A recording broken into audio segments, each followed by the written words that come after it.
একটি মা 15 বছর পর মা হয়েছিল, 15 বছর পর।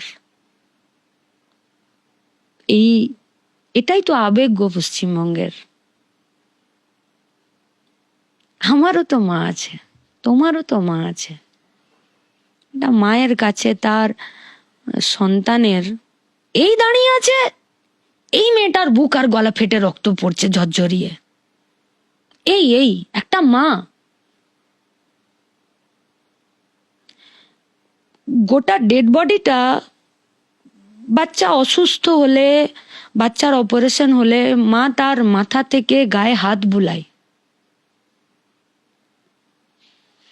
একটা মেয়েকে শেষ যাত্রায় নিয়ে যাচ্ছে, তার মা তার গোটা শরীরে হাত বুলাতে পারছে না। এ হয় না পশ্চিমবঙ্গে।